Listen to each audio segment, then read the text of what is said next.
네, 안녕하세요. 저는 이번 시간에 프론트엔드 개발자가 혼자 AWS 기반 웹 어플리케이션 만들기란 주제로 발표를 하게 된 박찬민입니다. 네, 일단 제 소개를 잠깐 드리면 저는 A아트에서 프론트엔드 개발자로 근무를 하고 있고요. 일단 백엔드 개발을 조금 했었는데 개발하다가 그 부담감을 이겨내지 못하고 프론트엔드 개발자가 됐으나 AWS 덕분에 다시 백엔드 영역을 개발할 수 있게 된 주니어 개발자입니다. 회사 소개 잠깐만 드리면 저희 A아트는 예술적인 크리에이티브를 통해서 대중과 연결고리가 되고자 하는 사람들이 모인 곳이고, 이런 사람들이 모여서 웹사이트 빌더인 에그페이지와 그다음에 웹 서비스 시스템 구축을 해주는 볼트페이지, 그리고 영상 제작 서비스 포커스 페이지를 운영하고 있습니다. 오늘 발표는 일단 프론트엔드 개발자의 한계를 말씀드리고, 그다음에 제가 좋아하는 서버리스 서비스들 몇 가지 말씀드린 다음에 간단하게 서버리스로 REST API를 만드는 방법과 웹 어플리케이션을 람다에 배포해보는 방법을 소개해 드리려고 합니다. 프론트엔드 개발자의 한계를 말씀드리기 위해서 예시 웹 어플리케이션 구조를 하나 생각을 해보려고 하는데요. 제가 생각해 본 거는 이러합니다. 개인 명함처럼 사용할 수 있는 개인 사이트 어플리케이션이고, 이용하는 방법은 로그인을 한 사용자가 정해진 템플릿에 커버 이미지와 그 다음에 프로필 이미지나 기타 정보들을 저장을 했을 때 개인 도메인 URL로 접속을 하면 그 정보를 기반으로 해서 완성된 개인 사이트가 출력되도록 하는 웹 어플리케이션을 한번 생각해 봤습니다. 이런 웹 어플리케이션을 만든다고 했을 때 필요한 기능을 생각을 해보면, 일단 로그인, 회원가입과 로그인이 돼야 되니까 사용자 관리가 필요하고요. 그리고 이미지를 저장할 수 있는 스토리지가 필요합니다. 그리고 정보들을 저장할 수 있어야 되고, 최종적으로는 이 어플리케이션이 배포될 수 있는 서버가 필요합니다. 간략하게 도식화를 시켜보면 정보가 저장되는 데이터베이스와 그 다음에 이미지 파일들이 저장될 스토리지, 그리고 여기에 데이터를 저장하고 가져가게 할 수 있는 REST API를 구현한 웹 서버 정도가 필요할 것 같습니다. 근데 프론트엔드 개발자한테 이 백엔드를 구축하기가 간단해 보이지만 되게 어렵고 큰 산일 수 있는데요. 그 이유를 살펴보면 일단 기술 스택부터가 너무 많이 차이가 납니다. 프론트엔드 개발자는 노드.js나 자바스크립트, 뷰.js 같은 기술 스택을 가지는 반면에 백엔드 개발자는 자바나 스프링을 주로 사용하고, 그다음에 기초 지식이 많이 필요하죠. 데이터베이스나 오퍼레이팅 시스템이나 네트워크, 아키텍처에 대한 기반 지식과 이해도가 필요합니다.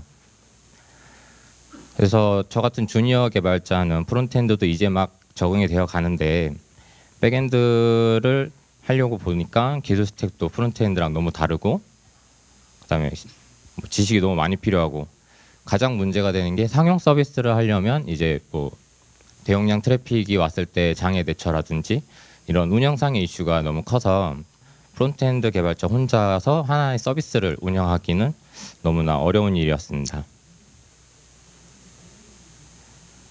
근데 사실 혼자 만들기라고 했는데 혼자가 아니죠. 프론트엔드 개발자에겐 AWS가 있습니다. AWS 행사를 조금 다니신 분들은 한번 보셨을 수 있는데, AWS 클라우드 2017에서 AWS는 이렇게 말했습니다. 당신들에게 슈퍼파워를 주겠다. 그리고 저도 슈퍼파워를 받았고, 제가 받은 슈퍼파워가 서버리스라고 생각을 합니다. 이 서버리스라는 게 뭔지 잠깐 보면, AWS 서버리스 사이트에서는 서버리스 이렇게 표현하고 있는데요. 여기서 정말 매력적인 말들이 있습니다. 서버를 고려하지 않고 관리할 필요가 없고, 백엔드 서비스를 서버리스로 구축할 수 있으며 웹 어플리케이션을 고가용성으로 실행하고 확장하는 데 필요한 모든 것이 자동으로 처리된다라고 되어 있는데 누가 봐도 되게 매력적인 말 아닌가요? 그래서 제가 좋아하는 일단 서버리스 서비스를 몇 가지 한번 말씀드리려고 합니다. 서버리스의 가장 대표적인 서비스인데요. 바로 람다입니다. 람다는 이벤트에 응답해서 코드를 실행하고 자동으로 기본 컴퓨팅 리소스를 관리하는 서버 없는 컴퓨팅 서비스입니다. 특징으로는 상시 가동되는 인스턴스가 없고 호출 시에만 컨테이너가 생성돼서 코드를 실행하게 됩니다. 그리고 함수의 코드가 실행되는 시간과 사용하는 메모리에 따라서 과금이 이루어져서 되게 합리적인 요금 체계를 가지고 있고요. 그리고 스케일링에 대한 고민이 거의 없습니다. 아예 없는 게 아니라 거의 없는 이유는 계정당 동시에 호출 가능한 람다의 람다 함수의 수가 정해져 있는데요. 기본으로 1000개가 설정돼 있고 요청하면은 자동으로 2000개까지 늘어나고 더 요청하면 더 늘려주긴 하는데 이런 부분을 살짝 신경을 써줘야 돼서 고민이 아예 없는 건 아닙니다. 그리고 마지막으로 저한테 되게 좋은 기능인데 익스프레스.js 기반의 웹 어플리케이션을 람다에 배포할 수 있습니다. 네, 다음으로 API 게이트웨이인데 API 게이트웨이는 개발자가 API를 손쉽게 생성, 게시, 유지 관리하고 모니터링 및 보호할 수 있도록 지원하는 완전 관리형 서비스입니다. 특징으로는 람다와 연결해서 쉽게 REST API를 제작할 수 있고요. 그다음에 코그니토나 IAM으로 API 호출 권한에 제한을 줄 수 있습니다. 그리고 ACM Certificate Manager랑 라우터 53과 연결하면 HTTPS를 지원하는 커스텀 엔드포인트를 만들 수 있습니다. 그 다이나모DB는 완전 관리형 비관계형 데이터베이스입니다. 다이나모DB를 한번 써보신 분들은 너무 쉽다는 것을 알 수 있는데요. 그 특징이 콘솔에서 테이블만 생성하면 바로 사용이 가능합니다. 그리고 API 게이트웨이와 람다를 연결해서 CRUD가 가능한 API를 제작할 수 있고 그다음에 인스턴스 스펙을 선택할 고민이 필요가 없습니다. RDS나 EC2를 만들어 보신 분들도 처음 시작할 때부터 인스턴스를 어느 정도 스펙을 써야 되는지 고민하시는데 다이나모DB는 그런 부분이 없다는 게 특징이고요. 그다음에 코그니토는 공식적으로 서버리스라고 이렇게 말을 하지 않는 것 같은데 제가 생각하기에 굉장히 서버리스에 적합한 서비스고 코그니토는 웹과 모바일 앱에 빠르고 손쉽게 사용자 가입과 로그인 및 액세스 제어 기능을 제공을 하는 인증 서비스고요. 특징으로는 콘솔에서 이것도 간단하게 유저풀이라는 사용자 데이터베이스만 생성하면 회원 관리 시스템이 완성입니다. 그리고 이 완성된 시스템을 자바스크립트에서는 AWS 앰플리파이라는 그 라이브러리를 이용해서 쉽게 회원 가입, 그다음 로그인 등을 구현할 수 있습니다. 그리고 또한 API 게이트웨이 권한 부여자로서 사용 가능하기 때문에 이 생성한 유저풀의 유저들에게만 열어주고 싶은 API를 만들 수 있기도 합니다. 그리고 마지막으로 S3인데요. S3는 아마 모두가 알고 계실 것 같은데 어디서나 원하는 양의 데이터를 저장하고 검색할 수 있는 객체 스토리지입니다. 가장 큰 특징이 이제 99.119%의 내구성으로 고가용성을 보장하고요. 그 다음에 스태틱 웹 호스팅 기능을 제공합니다. 그래서 정적인 웹사이트를 이제 운영을 하신다고 생각을 하면 S3가 가장 좋은 방법이지 않나 생각이 듭니다. 그리고 클라우드 프론트와 연결해서 자원을 CDN에 배포할 수 있습니다. 이러한 서비스들을 몇 가지 알아보고서 아까 맨 처음에 얘기 드렸던 예시 웹 어플리케이션의 기능을 다시 생각해 보면 필요했던 기능들이 다 AWS 서버리스 서비스로 구현이 가능합니다. 사용자 관리는 코그니토로 할 수 있고 이미지 저장은 S3에 그리고 정보는 API 게이트웨이 람다를 통해서 다이나모DB에 저장하고 그다음에 웹 어플리케이션 서버는 아까 람다 설명 때 말씀드린 것처럼 람다에 배포한 다음에 그 엔드포인트를 API 게이트웨이로 연결시켜 줄 수가 있습니다. 그 방금 드린 말씀을 조금 도식화해 보면 이렇게 되는데요. 네, 클라이언트 디바이스에서 처음에 여기 사용자가 로그인하고 정보를 저장하는 웹사이트에 들어오는데, 이 웹사이트에서는 REST API로 사용자 정보를 저장할 수 있고 이미지를 S3에 저장할 수 있고, 그다음에 로그인과 회원가입을 코그니토를 이용해서 가능합니다. 그리고 위에 있는 S3 같은 경우는 스태틱 웹 호스팅이라고 되어 있는데요. 이제 관리자 아까 로그인해서 정보를 저장한 거를 저 개인 웹사이트 도메인을 따로 만들어서 S3에다 배포를 했습니다. 그래서 저기에 올라간 웹사이트에 접속을 하면 아까 개인 명함처럼 쓸 수 있는 개인 사이트를 볼 수 있게 됩니다.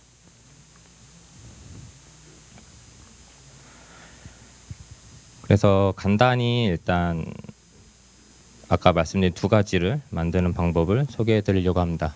먼저 REST API 만드는 방법을 절차를 잠깐 소개를 드릴 건데, 되게 간단합니다. 이렇게 세 가지 단계면은 REST API를 금방 만드실 수 있습니다. 첫 번째로 데이터를 저장할 다이나모DB의 테이블을 생성합니다. 다이나모DB의 대시보드에 들어가면 저렇게 테이블 만들기라는 버튼이 가장 눈에 띄게 있고요. 저 버튼을 눌러서 만들기 절차에 들어가면 이름을 작성하고 기본 키만 작성을 해주면 테이블 생성이 끝납니다. 그래서 기본 키는 그 로우 하나를 식별할 수 있는 그런 그 키 값을 선택해 주시고요. 경우에 따라서는 선택적으로 이제 정렬 키까지 설정을 해주시면 됩니다. 그리고 방금 완성된 다이나모DB 데이터베이스에 정보를 저장할 수 있는 함수를 만들게 되는데요. 이 또한 간단합니다. 람다 대시보드에서 함수 생성 버튼을 누르고 함수의 이름과 그다음에 런타임을 선택하고 역할을 선택을 해주시면 준비는 완료됩니다. 그 다음 코드만 짜면 되는데, 이 코드는 지금 다이나모DB의 CRUD를 할 수 있는 예제 코드입니다. 그 람다의 블루프린트에 미리 준비된 코드들이 몇 가지인데 이것도 그 중에 하나고요. 보시면 중요하게 아셔야 될 거는 이 람다 함수는 핸들러라고 하는데, 람다에 호출이 왔을 때 이 핸들러가 가장 먼저 수행이 됩니다. 그리고 수행이 되면서 몇 가지 매개 변수를 주는데, 그 중에 이벤트 객체에 쿼리 스트링이나 바디에 담겨온 정보들이 담겨서 이 데이터를 사용할 수 있고, 그다음에 다이나모DB 같은 경우 이 두 줄이면 접근이 가능합니다. 그래서 람다에서 다이나모DB에 접근할 수 있는 권한이 있다면 저 두 줄에다가 이 밑에 부분 다이나모DB API 덕에서 볼 수 있는 함수들을 사용하시면 쉽게 정보를 저장하고 가져오고 수정하고 삭제하실 수 있습니다. 지금까지 해서 이제 데이터베이스와 그다음에 그 데이터베이스에 정보를 쌓는 로직을 작성을 했는데, 이제 이 로직에 접근할 수 있는 엔드포인트를 만들어줘야 됩니다. 그 역할을 API 게이트웨이가 하고요. API 게이트웨이 대시보드에서 API 작성을 눌러주시고, 이건 조금 절차가 있는데 복잡한 게 아니라 그냥 클릭이 많습니다. API 작성을 눌러주시고, 그 다음에 이름을 입력하고, 이러면 일단 API에 생성은 되는데, 지금 맨 왼쪽에 보시면 제가 뭐 파일이라든지 테스트라든지 패스를 이거는 만들어 놨는데, 이거는 제가 미리 만들어 놔서 있는 거고, 맨 처음에 이 루트 패스밖에 하나밖에 없습니다. 이때 루트 패스에서 작업을 눌러서 리소스 생성을 해주시는데, 이 리소스가 하나의 하위 패스라고 보시면 되고요. 그래서 새 하위 리소스의 이름을 입력해 주면 패스도 하나 생성이 됩니다. 제가 방금 컨텐츠라고 리소스를 생성을 해서 왼쪽에 보시면 컨텐츠 패스가 하나 생겼는데요. 그 다음에 이 생긴 패스에 어떤 HTTP 메서드를 지원을 할지 메서드 생성으로 추가를 해주시면 됩니다. 이렇게 선택할 수 있는 창이 나오고 메서드를 선택해 주시면 이제 그 이 엔드포인트로 무엇을 실행할 건가를 선택을 하라고 하는데 조금 전에 만든 람다 함수를 선택을 해줍니다. 근데 이때 여기 프록시 통합 사용을 선택해 주시면 람다에서 좀 더 편리하게 데이터를 사용하실 수 있고요. 이렇게 해서 보시면은 컨텐츠의 포스트 메소드로 방금 만든 람다를 연결하는 API가 만들어졌습니다. 근데 이 부분이 사실 제일 중요할 수 있습니다. API 게이트웨이에서. API 게이트웨이에서 만들어진 엔드포인트가 내가 서비스하려는 어플리케이션 도메인과 다를 거기 때문에 CORS 활성화를 해주시는데 이 또한 메뉴로 간단히 클릭으로 활성화 가능하고요. 그리고 가장 중요한 거는 이거는 뭐 국내나 해외나 말할 거 없이 다 중요하다고 말하고 있는데 API를 다 설정을 해주셨으면 배포를 해야 됩니다. 배포를 하지 않으면 그 설정한 게 전혀 적용이 되지 않고 사용할 수가 없습니다. 네, 배포까지 하고 나면 이렇게 엔드포인트가 하나 새로 생기는데요. 이 엔드포인트로 프론트엔드 개발자 분들이시라면 누구나 알 수 있듯이 이 엔드포인트를 이용해서 뭐 아시오스나 아작스 같은 걸로 요청을 하시면 됩니다. 근데 저는 오늘 새로운 라이브러리 하나를 소개해 드리려고 하는데 AWS 앰플리파이입니다. 이 AWS 앰플리파이는 일단 JS 자바스크립트 라이브러리고요. 자바스크립트에서 클라우드 서비스를 쉽게 이용할 수 있게 해주는 라이브러리입니다. AWS에서 만들고 있지만 뭐 AWS뿐만 아니라 다른 클라우드 서비스들도 지원을 하고 지금 계속해서 개발을 해나가고 있는 라이브러리입니다. 이 앰플리파이를 이용해서 API를 사용하기 위해서는 간단하게 설정이 하나 필요한데요. 앰플리파이 라이브러리 임포트 해온 다음에 설정으로 API 쪽에 엔드포인트로 방금 생성한 엔드포인트를 적어주시고 이 엔드포인트를 식별할 수 있는 네임을 적어주시면 API 사용을 위한 설정이 끝납니다. 그리고 소스에서는 기존의 아시오스나 아작스 쓰시는 것처럼 메소드로 된 함수가 존재하고 그에 맞춰서 매개 변수를 넣어주시면 똑같이 그 응답이 프로미스로 떨어지기 때문에 기존에 사용하시는 방법과 동일하게 API로 호출할 수 있습니다. 근데 굳이 또 이 앰플리파이라는 걸 써서 API를 호출하는 이유는 이 앰플리파이 API 기능을 앰플리파이의 어센티케이트 기능과 같이 사용하면 자동으로 서명 버전 4로 서명된 요청을 보내기 때문에 그 API의 호출 권한을 AWS IAM으로 제한을 뒀다면 되게 간편하게 그 호출 권한 제한을 둘 수가 있습니다. 네, 그리고 그 다음으로 이제 웹 어플리케이션을 배포하는 방법을 소개해 드리겠습니다. 웹 어플리케이션을 람다에 배포하는 방법 이렇게 4가지 단계면 되는데요. 그 첫 번째로 일단 기존에 사용하시는 웹 어플리케이션 프로젝트를 준비를 해주십니다. 근데 이때 중요한 거는 이스프레스 기반의 웹 어플리케이션이 되고요. 저 같은 경우는 이제 뷰의 서버 사이드 렌더링을 지원하는 프레임워크인 Next.js를 사용하고 있는데 뭐 다른 프레임워크들도 이스프레스를 설정하는 부분은 다 비슷할 거라고 생각합니다. 이스프레스 앱을 만들고 거기에 포트 설정해주고 그 포트로 리슨하고 있는 동작은 다 똑같을 거라 생각이 됩니다. 그리고 이제 이 프로젝트에 AWS 람다에 올릴 수 있게 하기 위해서 라이브러리를 하나 설치해 주는데요. 그게 바로 AWS 서버리스 익스프레스 JS라는 라이브러리입니다. 이 라이브러리는 익스프레스 JS 기반의 노드.js 어플리케이션을 람다에서 구동시킬 수 있게 만들어주는 자바스크립트의 라이브러리고요. 설치 이후에 딱 4가지만 아까 익스프레스 설정 파일에서 딱 4가지만 고쳐주시면 됩니다. 첫 번째로 AWS 서버리스 익스프레스 미드레어를 임포트해 주시고 이 임포트한 미드레어를 익스프레스에 등록을 한 다음에 기존의 포트를 열고 대기하던 부분을 주석 처리하거나 삭제해 주면 됩니다.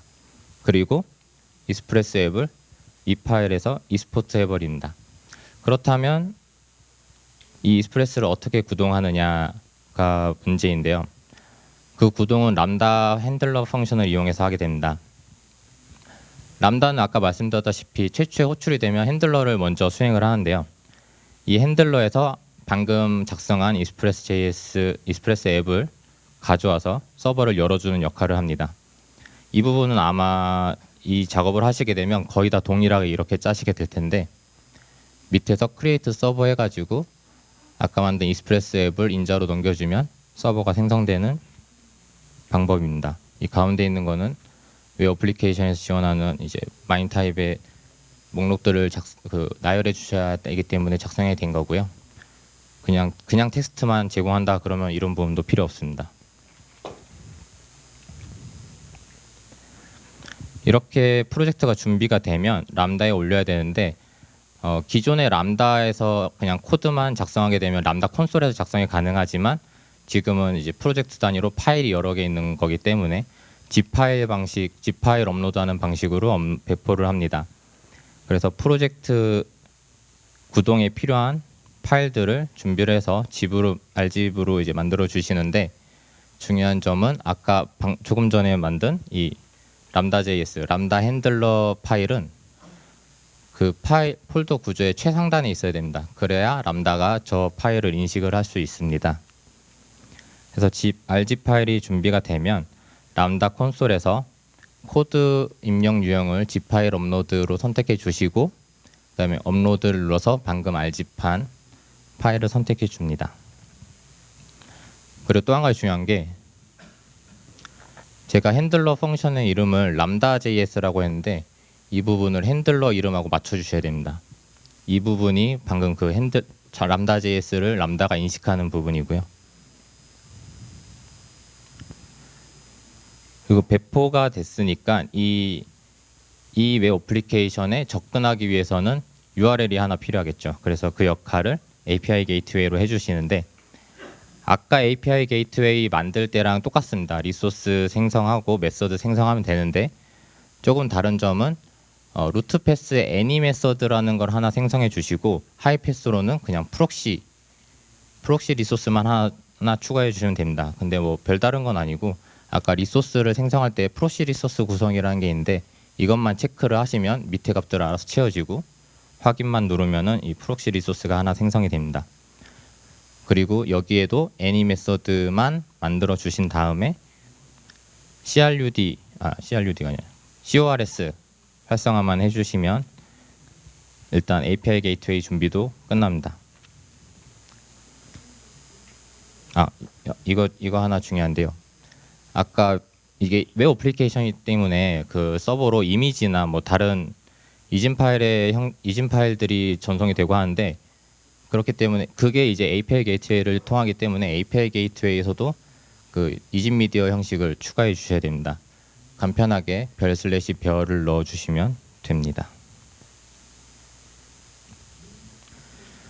그리고 아까 보셨듯이 API 게이트웨이로 엔드포인트를 만들면 이미 정해진 어떤 뭐 기억하기 힘든 엔드포인트가 하나 생성되는데, 이거를 쓸 수는 없죠. 그래서 커스텀 도메인을 지정할 수 있고요.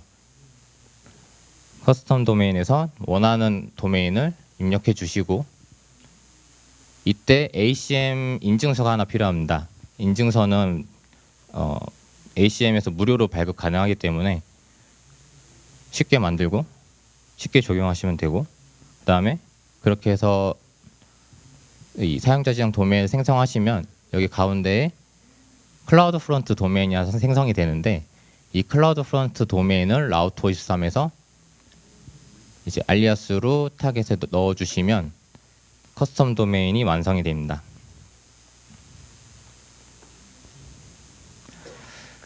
그렇게 해서 제가 이 예시로 만든 웹 어플리케이션을 그 이름을 이제 네임 사이트라고 지었는데요. 네임 카드에서 따와서 네임 사이트로 지었는데, 이거를 방금 소개해드린 방법으로 만들어서 지금 배포를 해놨습니다. 그래서 저 도메인으로 들어가시면 관리자 페이지라는 데로 들어가시면 회원 가입을 하고 정보를 입력하실 수가 있고, 로그인해서 정보 입력할 수 있고, 지금 개인 페이지 도메인이 있는데 이 부분은 제가 미리 채워놓은 부분입니다. 그래서 여기 접속을 하시면 제가 이렇게 저장했던 정보들을 볼 수 있는 사이트가 보이게 됩니다.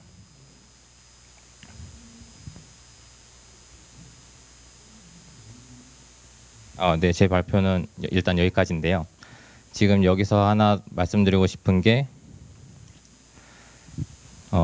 일단 발표의 시간 관계상 그 아까 소개드린 기능들을 전부 다 말씀드리진 못했습니다. 그래가지고 그 이 웹 어플리케이션을 만드는 방법에 대해서 조금 블로그에 정리를 다시 하고 있거든요.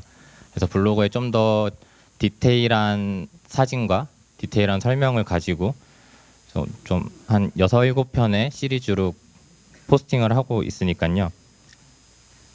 블로그에 오셔서 내용을 보시면 좋고요. 그 다음에 좀 보다가 뭔가 모르겠다 싶으신 거는 네, 화면이 넘어갔는데 네, 메일로 보내주시면은 제가 최대한 답변을 할 수 있도록 하겠습니다. 그런데 연재 그 포스팅이 아직 완벽히 된 건 아니고 지금 뭐 소개 글이랑 그 다음에 코그니토 사용하는 방법까지 올라가고 이제 주말 중으로 해서 아마 다 올라갈 것 같은데 그거 확인해 보시고 질문 사항은 질문해 주시면 도움이 될 것 같습니다. 제 발표는 여기서 마치겠습니다. 감사합니다.